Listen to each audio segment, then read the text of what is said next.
Love your enemies. One of the most radical and Christ-like commands is to love our enemies. Jesus taught, "But I say to you, love your enemies and pray for those who persecute you, so that you may be sons of your Father who is in heaven."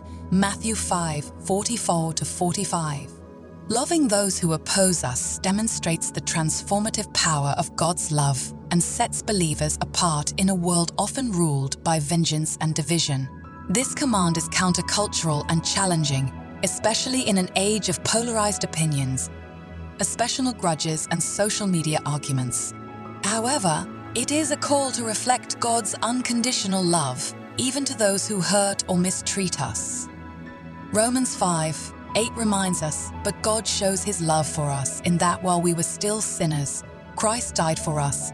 If God loved us while we were his enemies, we are called to do the same for others. Here are practical steps to love your enemies in real-life situations. Pray for them. Begin by praying for those who have wronged you. Ask God to bless them, guide them, and transform their hearts. Prayer not only benefits the person, but also softens your heart toward them. For example, if a co-worker undermines you, pray for their success and well-being rather than harboring resentment. Seek to understand.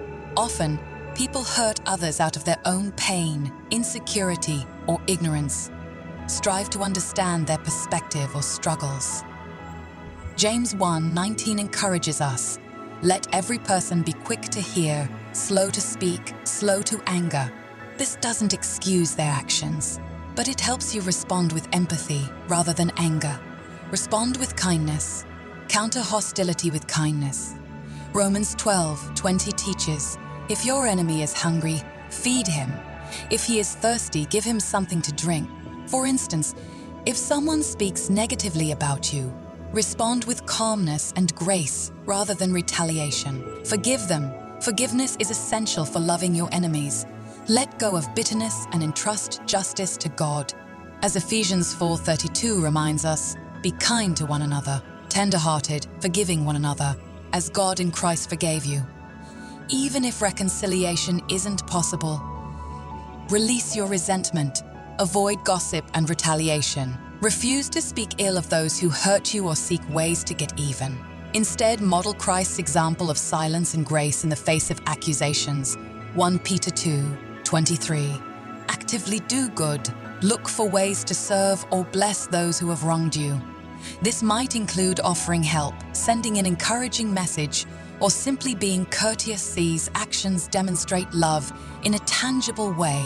Set boundaries if necessary. Loving your enemies doesn't mean tolerating abuse or enabling harmful behavior. Set healthy boundaries to protect yourself while continuing to pray for and seek the best for the person. Loving your enemies is a powerful testimony of God's love and forgiveness. It frees you from the burden of hatred and allows you to experience the peace and joy that come from living in obedience to Christ. In a world full of division and hostility, loving your enemies demonstrates the radical, life-changing love of Jesus.